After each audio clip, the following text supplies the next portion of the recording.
Well, hello, welcome to Supposedly Fun. My name is Greg. It is the end of the month for February, which means it's book haul time.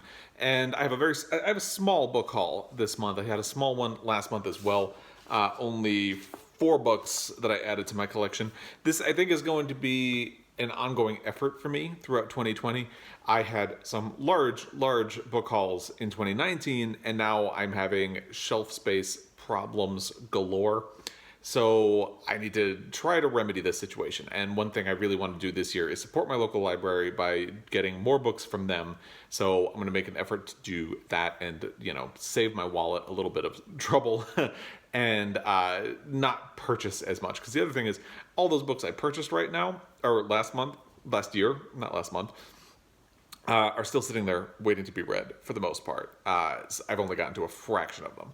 So that's not good. I don't want to keep piling up books that I am not going to have time to read. So that's just a quick little TBR slash book haul update for the year.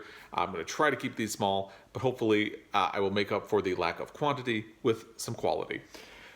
So let's get into the new books that I have brought into my library so far. The first one is part of my reading goal for 2020, which is read outside my comfort zone. It specifically relates to the part of that about reading genres and forms of book that I typically don't. It's poetry. So this one, I got, by the way, again, on my 2020 reading goal TBR, I got so many great, really thoughtful, wonderful recommendations from people.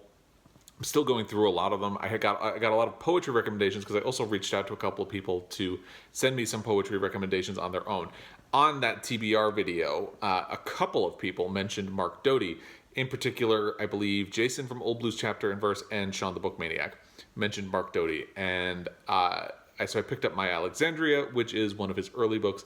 It kind of sounded like it fits in with my interest with LGBTQ books. So there isn't really a description on this book, so I'm just going to read the very first blurb on the back of it, which is from Marjorie Lewin Marks for the LA Times Book Review. My Alexandria is built around impermanence and doom, and though AIDS is a pervasive metaphor, the crystalline sensibility and breathtaking beauty of these poems is redemptive on several levels rather than depressive. Endearingly honest, yet non-confessional, these long, unsentimental poems masterfully evoke the tension of the dispossessed, from homeless poets to the dying man who gives away all his animals. I mean, that sounds amazing, right? So this was published, I believe, in 1993, so AIDS obviously would have been, a huge topic of conversation. It still is today, but it would have been probably more of a concern, at least here in the U.S., at that time. Yes, 1993. Now, I usually read the first sentence of books in my book hauls. I don't know how to do that for poetry, so I guess I'll just read the very first line and leave it there. So the first poem is called Demolition, and the first line is, "The intact facades now almost black in the rain." And we'll leave it at that. I'm kind of excited. I'm excited for this because I think it sounds really interesting. From what I heard, Mark Doty's poetry is really great, but accessible to people who don't typically read poetry. There are a lot of other recommendations that I got related to poetry that I'm going to explore. One in particular, a couple of people recommended The Poet X, which is kind of like a book in poetry form. So that's a great way of doing it. So this is going to be my first foray into poetry, which I don't typically read because I'm always really insecure that I'm just not understanding it. So I'm very excited to try some of these. Like I said, I got an overwhelming number of thoughtful recommendations about how to get into poetry. Hopefully this one will be a good start, and I'm going to get to a lot of the other recommendations as much as I can throughout the year, because I think this is probably my biggest blind spot in terms of literature, and I got to fix that. So it's enough about that. Now let's go to my book of the month pick for this month. It's The Girl with the Loudoun Voice by Abby Dare, or Abby Dare. I don't know how to pronounce the name. I'm just going to say Abby Dare and hope that that's correct. Now, I believe she is from Nigeria. Yes, she grew up in Lagos, Nigeria before moving to the UK. So she actually qualifies for my 2020 reading goal as well, because part of reading outside my comfort zone means that I need to read more books by people who are not from North America and Europe. And since she is from Nigeria, obviously she counts. And by the way, what a stunning author photo. I love it. Beautiful lady. And the book sounds really interesting as well. Let's do the description. Aduni is a 14-year-old Nigerian girl who knows what she wants, an education. The only daughter of a broke father, she is a valuable commodity. Removed from school and sold as a third wife to an old man, Aduni finds that her life amounts to this: 4 goats, 2 bags of rice, some chickens, and a new TV. When unspeakable tragedy swiftly strikes in her new home, she is secretly sold as a domestic servant to a household in the wealthy enclaves of Lagos, where no one will talk about the strange disappearance of her predecessor, Rebecca. No one but Aduni. Interestingly, it hadn't occurred to me until right then that sounds oddly familiar, like Rebecca by Daphne du Maurier, because in that book, a woman marries a man and no one will really talk about his previous wife, Rebecca. Just interesting. Let's continue. As a yielding daughter, a subservient wife, and a powerless servant, Aduni is repeatedly told that she is nothing. But Aduni won't be silenced. She is determined to find her voice, in a whisper, in song, in broken English, until she can speak for herself, for the girls like Rebecca who came before, and for all the girls who will follow.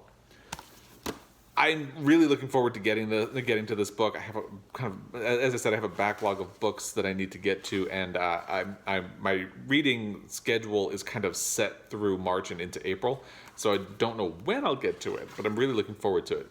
So the first sentence of The Girl with the Louding Voice is, "This morning, Papa called me inside the parlor." And there you go. Very much looking forward to getting to this at some point, and I love the colorful cover as well. Now, last month in my book haul, I mentioned that I ordered some book. So again, for part of my reading goal to read outside of North America and Europe, I found that this was part of my book haul for last month. This is not for this one. Out by Carino. And basically, I had seen these vintage Japan editions of books on Eric Carl Anderson's Instagram, and I just kind of bookmarked them in my mind to go back to. And my reading goal for the year seemed like a great time to do it. So this was the first one that I had ordered. The other ones, since these are from the UK, I had to order them, and some of them just took a long time to get here, or I had to order them from like Amazon UK or Book Depository. I think all 3 of them came from a different location. So I got this one in January, and now I have 2 more. The first one is The Sailor Who Fell from Grace with the Sea by Mishima.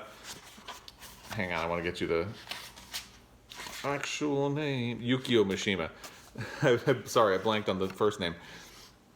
This is translated by John Nathan. I just really love these covers. Now, this one is a very slim little volume. They're so pretty, and that's why I particularly wanted these editions of these books.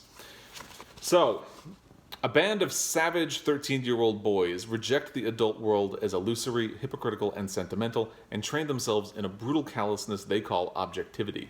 When the mother of one of them begins an affair with a ship's officer, the boy and his friends idealize the man at first, but it is not long before they conclude that he is in fact soft and romantic. They regard this disillusionment as an act of betrayal, and the retribution is deliberate and horrifying.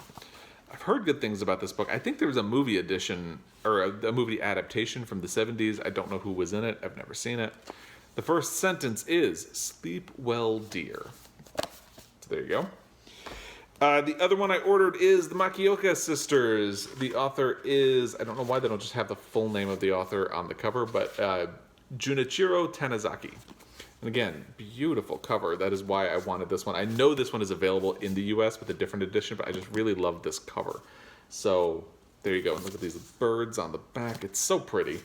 And it has the flaps inside. I just am a sucker for this. Now, this one is translated by Edward Siedensticker.